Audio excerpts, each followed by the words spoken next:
जब बच्चों को ना ऑटिज़्म का डायग्नोसिस होता है, तो ना सेंसरी ओवरवेल्म होना काफ़ी कॉमन है, ओवरलोड होना काफ़ी कॉमन है। मैंने पिछले वीडियोज़ में मैंने बताया था कि कैसे हम लोग एक रूटीन बना सकते हैं और आज के वीडियो में मुझे आप लोग के साथ डिस्कस करना था कि एक कैसे एक सेफ स्पेस जैसा बना सकते हैं। तो उसके बारे में मुझे ये वीडियो में डिटेल में शेयर करना था। मेरा नाम रीना सिंह है, मैं एक ऑक्यूपेशनल थेरेपिस्ट हूँ। पिछले 25 सालों से मैं बच्चों के साथ और फैमिलीज़ के साथ काम कर रही हूँ। तो डिटेल में समझते हैं कि क्या होते हैं ये सेफ स्पेसेस।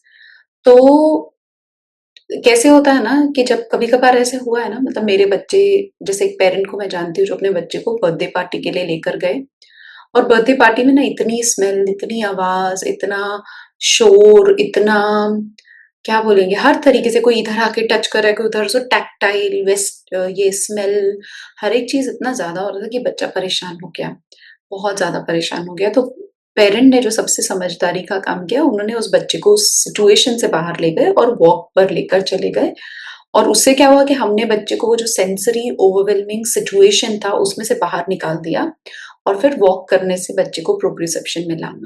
तो ऐसी चीज़ें तो दिन भर में काफ़ी सारी बार होती रहती हैं, जब बहुत सारा स्मेल होगा, बहुत सारे जो सेंसरी ओवरलोड होना काफ़ी कॉमन है।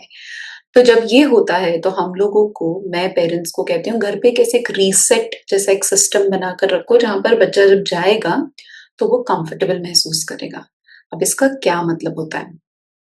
मेरे पास एक बच्चा आता था और एक की बात कर रही हूँ, जैसे ये तो एक एग्ज़ाम्पल दिया और एक की बात कर रही हूँ, ये बड़ा है अराउंड 12-13 साल का। अब इसके साथ थेरेपीज़ कर रहे हैं, जब हम लोग थेरेपीज़ कर रहे हैं, तो थेरेपी करते-करते ये बच्चे में ना जैसे अ, क्या कहेंगे, चीज़ें कभी-कभार मुश्किल लग रही हैं, वो नहीं बोल पा रहा है, वो नहीं कर पा रहा है, तो वो चिड़-चिड़ करने लगता था और फिर एक ऐसा ज़ोन आता था जब ये परेशान हो जाता था। अब इस वक़्त इस बच्चे को ये नहीं आता था बोलना कि मेरे को परेशानी हो रही है, मुझे मुश्किल लग रहा है, मुझे ब्रेक दे दो, नहीं आ रहा था बोलना, तो ऑफ़ कोर्स वो चीज़ें सिखानी है। मैंने पेरेंट को कहा कि उसको कुछ तो एक तरीका हमको सिखाना होगा जिससे वो खुद को रेगुलेट करना सीखे, ठीक है ना? कई बार मैं ये उँगली में ना ऐसे अंगूठी पहनाने बोल देती हूँ। ये उँगली ना ट्रिपल वॉर्मर की अंगूठी ट्रिपल वॉर्मर मेरिडियन की फिंगर है। तो इस फिंगर में जब मैं ऐसे-ऐसे करती हूँ, तो मेरा ट्रिपल वॉर्मर मेरिडियन जो होता है, जो स्ट्रेस को लेकर मेरिडियन होता है, उसको काफ़ी हेल्प होती है। तो मैंने उस पेरेंट को कहा कि इस बच्चे को ना जैसे इधर अंगूठी पहना दो, तो वो ऐसे-ऐसे करेगा, वो कंफर्टेबल फ़ील करेगा। तो अब उसको एक स्ट्रैटेजी मिल गई कि जब मैं परेशान हो रहा हूँ, तो मैं ऐसे कर सकता हूँ।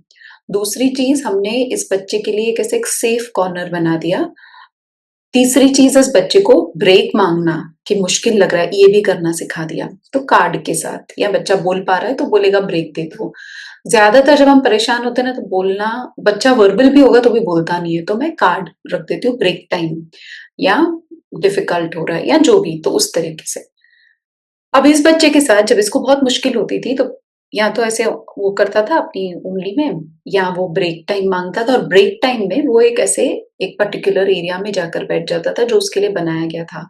अब सेफ स्पेस का मतलब होता है कि ऐसी छोटी-सी स्पेस जिसमें ना हमने अलग-अलग टेक्सचर की तकिया हो गया, ब्लैंकेट हो गया, चद्दर हो गई, कभी-कभार हेवी ये होता है ना वेटेड ब्लैंकेट वो डाल दिया, लाइक्रा रख दिया। जो भी बच्चे को जैसे पसंद आए हमने वो कॉर्नर में वहाँ पर रख दिया है।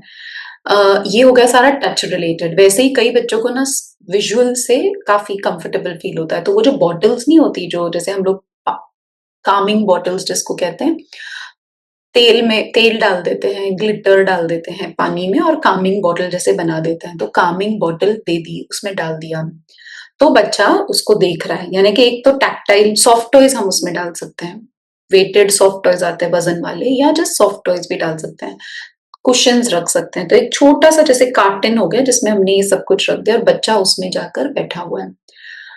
तो ये बच्चा जब ये परेशान होता था, ये उस कॉर्नर में जाकर बैठ जाता था। हम लोग टाइमर लगा देते थे, विज़ुअल टाइमर कि 5 मिनट बैठेंगे, फिर हम लोग वापस अपनी एक्टिविटी कंटिन्यू करेंगे। तो 5 मिनट के बाद ये बच्चा फिर से आकर एक्टिविटी करता था। तो जब ये इतना सेंसरी ओवरलोड में जा रहा है, ये जब स्पेस में जाता था, तो उसको काफ़ी सारा कंफर्टेबल महसूस होता था। तो इस तरीके की सेफ स्पेस इस तरीके से बच्चे को ये सिखाना कि भई ब्रेक टाइम है या ये सिखाना कि भई मुझे मुझे मुश्किल लग रहा है, ये बहुत ज़रूरी है। अब ये स्पेस जो बनाते हैं, कई बार मैं क्या करती हूँ ना बच्चे को जैसे ना जैसे एक दीवार हो गई, ओके, तो दीवार के और सोफा जो होता है अपना, सोफे के जो पीछे का पार्ट होता है, कई बार अभी ऐसे सेफ स्पेस बनाना, कई बार जगह छोटी है, तो दीवार हो गई और सोफे को मैंने एकदम पास में लगा दिया, तो दीवार और सोफे के बीच में जो एक छोटी सी जगह बन गई, ज्यादातर बच्चे जाते हैं ऐसी जगहों में, पता है, जो छोटा छोटा होता है, तो उसके अंदर ना हम लोग जो ये होता है ना अ, हवा भर के रखते हैं जो मैट्रेस, वो मैट्रेस डाल देते हैं, ऐसे यू जैसे करके बच्चा उसके अंदर जाकर बैठ जाता है। उससे ना वो स्नग फीलिंग, वो ऐसे प्रेशर जैसा फीलिंग आता है बच्चे को और काफ़ी कंफर्टेबल फील करता है। जैसे मैंने कहा अब मैं वहाँ पर टैक्टाइल की कुछ एक्टिविटीज़ रख सकती हूँ, अलग-अलग टेक्सचर वाली, या मैं वहाँ पर जो मैंने अभी कहा कि सेफ कामिंग बॉटल्स होती हैं वो रख दिया, या फिर वहाँ पर कई बार हेडफ़ोन रखा होता है जो नॉइज़ कैंसलिंग है कि बच्चा कान में लगा ले कि भई बहुत आवाज़ हो रही है, तो यूँ और ऐसे करने के बजाय वो कान अपना बंद करके थोड़ी देर वहाँ जाकर बैठ जाएगा। तो ऑडिटरी हो सकता है, या फिर उस वक़्त हम लोग बैकग्राउंड में एक सॉफ्ट म्यूज़िक प्ले कर सकते हैं, जो बच्चे का फ़ेवरेट होगा। कई बच्चों को सिर्फ़ जैसे मेरे पास कई बच्चे आते हैं परेशान होते हैं, तो एक पर्टिकुलर इंस्ट्रूमेंटल है एक गाने का, तो हम वो लगा देते हैं। कुछ बच्चे हैं जिनको सिर्फ़ एक पर्टिकुलर सॉन्ग, चैंटिंग जैसे हम करते हैं ना, जाप जैसा करते हैं, वो टाइप की म्यूज़िक पसंद आती है, तो हम वो लगा देते हैं। कहने का मतलब है कि एक कॉर्नर है, जहाँ पर उसका फ़ेवरेट टैक्टाइल है, उसका फ़ेवरेट विज़ुअल है, उसका फ़ेवरेट ऑडिटरी है, तो वो टाइप की एक्टिविटीज़ मैंने देकर रखी है, जिससे बच्चा रिलैक्स फ़ील कर रहा है, कंफर्टेबल फ़ील कर रहा है। ये एक रीसेट जैसा टाइम है और रीसेट होने के बाद 5 मिनट के बाद वो फिर से एक्टिविटी में आ रहा है। तो ये टाइप की चीज़ हम कर सकते हैं। ऑफ कोर्स मूवमेंट ब्रेक ज़रूरी है। उस एक्टिविटी बहुत अगर मुश्किल है तो उसका डिमांड थोड़ा कम करना ज़रूरी है, लेकिन यूज़ करेंगे। सेफ स्पेस में यूजुअली जैसे ना दोपहर को बच्चा स्कूल से घर आया है, थका हुआ है बहुत, तब मैं यूज़ कर लेती हूँ, या मैं सेशन कर रही हूँ और सेशन के बीच में मुझे लग रहा है एक्टिविटी बहुत मुश्किल लग रही है इस बच्चे को और उसको ब्रेक चाहिए, तो मैं उसको एक कोने में, मतलब जब भी लगे ना बच्चा अभी काफ़ी शांत था और सडनली हाइपर हो रहा है, या तो मैंने डिमांड बढ़ा दिया है या बहुत जल्दी एक एक्टिविटी से दूसरी पे चली गई हूँ, या एनवायरनमेंट में बहुत ज़्यादा क्या कहेंगे, बहुत ओवरवेल्म हो रहा है, जैसे मैंने बर्थडे पार्टी की बात बताई। बर्थडे पार्टी में तो हम बाहर ही निकल के वॉक कराएँगे, लेकिन अगर मुझे पता है मुझे बर्थडे पार्टी में जाना है या मुझे किसी मॉल में जाना है जहाँ पर ये सब कुछ बहुत ज़्यादा होगा, तो बच्चा उस सेफ स्पेस में थोड़ी देर रह सकता है, फिर थोड़ा प्रोप्रियोसेप्टिव एक्टिविटी कर सकता है और फिर हम उसको वहाँ लेकर जाएँगे। तो ये जो टाइप के स्पेसेस हैं, ये मैंने ना स्कूल में, जब मैं स्कूल्स के साथ वर्क करती हूँ, बच्चे जो जैसे एक जगह पर नहीं बैठ रहे हैं, अब पीरियड, एक पीरियड के बाद दूसरा पीरियड और लगातार ऐसे पीरियड्स चल रहे हैं, थक रहा है बच्चा, मूवमेंट ब्रेक भी दे दिया लेकिन फिर भी बस नहीं हो रहा है, तब मैं यूजुअली, बच्चा एक कार्ड लेता है और बोलता है ब्रेक टाइम, और हम लोग उसको ब्रेक देते हैं। अब ब्रेक टाइम ऐसा नहीं हो सकता कि अवॉइड कर लो काम, ना, 5-10 मिनट रुका, फिर उसको वापस आकर एक्टिविटी में कंटिन्यू करना है। सेम वे सेशन के बीच में भी 5 मिनट का मैंने ब्रेक दिया, फिर वापस एक्टिविटी में वापस आना है। ये हम समझ पाएँगे ना एज़ अ पेरेंट या एज़ अ थेरेपिस्ट कि ये नकली-नकली ब्रेक माँग रहा है, मतलब सच में इसको कैसे बोलेंगे, बहाना बना रहा है, अवॉइड कर रहा है एक्टिविटी, या सच में परेशान हो रहा है। तो ये हम बच्चे की बॉडी लैंग्वेज देखकर बता पाएँगे। तो उस हिसाब से अगर हम उसको ब्रेक दे दें, जब हमें लग रहा है ये ओवरलोड में जाने वाला है। और उसमें कई बार मैं बच्चे को बैरल में डाल देती हूँ और बैरल में ही हल्का-हल्का सा ना जैसे छोटा-छोटा सा हिला देती हूँ, झूला जैसे, झूला नहीं बैरल हिला देती हूँ, तो उससे बच्चा काफ़ी काम डाउन हो जाता है। ये करते वक़्त जैसे मैंने कहा ऑडिटरी, तो मैंने हेडफ़ोन लगा दिए, म्यूज़िक लगा दिया, या मैंने एक अच्छा स्मेल जो होता है ना डिफ्यूज़र पे में कोई लगा दी, या फ्रेश फ्लावर्स लाकर रख दिए, तो स्मेल से भी वो काम डाउन हो रहा है, हल्का-हल्का वेस्टिब्युलर भी बच्चे को मिल रहा है, अ, टैक्टाइल भी उसमें हो रहा है क्योंकि छोटे स्पेस में है, उसकी फ़ेवरेट किताबें कुछ रख दी वहाँ पर, उसके फ़ेवरेट फ़िजेट वाले टॉयज़ भी रख दिए वहाँ पर, और उस वक़्त अगर बच्चे को कुछ ऐसा खाने दिया जैसे क्रंची सा, जैसे मैं कइयों को जानती हूँ जो गाजर वहाँ पर खा रहे हैं, या कुछ क्रंची, जैसे चकली होती है ना जो इसकी राइस की बनी होती है, उसको चबा ले बच्चा, तो वो टाइप का। तो यानी कि ना एक ऐसा जगह बना दिया है कि जब मुझे बहुत परेशानी हुई, मैं यहाँ पर जाकर अपना कोना बनाकर 10 मिनट, 5 मिनट बैठ सकता हूँ। तो ये एक्टिविटी के दौरान हो गया, सोने के जस्ट पहले हो गया। वहाँ पर बैठकर आप बच्चे की बुक्स जो होती है ना, हम रात को बुक पढ़ के देते हैं, वो पढ़ सकते हैं।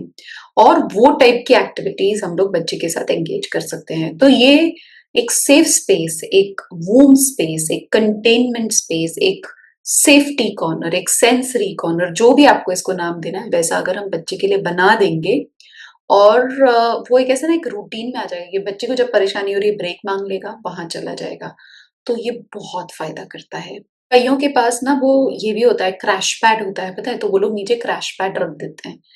एक इम्पॉर्टेंट चीज ये है कि जब हमको ये कॉर्नर बनाना है तो वो घर के बीच में नहीं होगा जहाँ पर बहुत एक्टिविटी हो रही है। ये कैसे ऐसी जगह पर होगा जहाँ पर इतनी आवाज नहीं है, इतना शोरगुल नहीं है, इतनी एक्टिविटी नहीं हो रही है। बार बार जाते रहते हैं ना हम लोग, जैसे हॉल में, हम तो हॉल में फुल टाइम कुछ ना कुछ करते ही रहते हैं, लिविंग रूम में। तो अगर वहां नहीं, बट किसी ऐसी जगह पर जहां पर जैसे बेडरूम में एक कोने में हो गया, तो एक ऐसा जगह पर हो जहां पर बहुत सारी एक्टिविटी नहीं हो रही है, वो फायदा करेगा। एक और चीज जो हमको ध्यान रखनी है वो ये है कि जब बच्चा बहुत परेशान हो रहा है और हम बोले जाओ अपने सेफ्टी कॉर्नर में, तो ये नहीं लगना चाहिए कि हम उसको पनिशमेंट दे रहे हैं। उसको लगना हम भी उसके साथ जाएंगे, हम भी वहां पर रुकेंगे। वहां पर बीन बैग भी रख सकते हो। मतलब आप सोचो ना कितना सारा डिफरेंट टाइप का टेक्सचर आप रख सकते हो। छोटी सी रॉकिंग चेयर रख सकते हो, यू नो बैरल रख सकते हो, जो आपको सही लगे, लेकिन एक छोटा सा क्लोज सा स्पेस जिसमें बच्चे को थोड़ा सा वेस्टिब्यूलर भी मिल सके। और ये सारी स्मेल्स हो गए, टच हो गया, टेक्सचर हो गया, सारा डाल दिया ना मैंने। देखो, मुंह से चबा रहा है कुछ, स्मेल कर रहा है कुछ अच्छा, देखने में लावा लाइट, येलो लाइट होती है ना, ऑरेंज लाइट जैसी लगा दी, या कामिंग बॉटल दे दिया, कान के लिए हमने उसको हेडफोन लगा दिए जो नॉइस कैंसलिंग है, या हमने उसका फेवरेट म्यूजिक लगा दिया। तो हमने सारे के सारे जो इनपुट्स हैं, हाथ के लिए फिजिट टॉयज दे दिया, म्यूजिक लगा दिया फेवरेट सा, तो हमने सब कुछ उसमें ऐड कर दिया है जिससे बच्चा रीसेट होकर, रेगुलेट होकर वापस टास्क पर आ जाएगा। तो ये कॉर्नर अगर आपने नहीं क्रिएट किया है तो सोचना इस बारे में, ये बहुत फायदा करता है। और मुझे बताना आपने जब इसको यूज किया तो कैसे हेल्प हुआ। अगले हफ्ते मिलते हैं।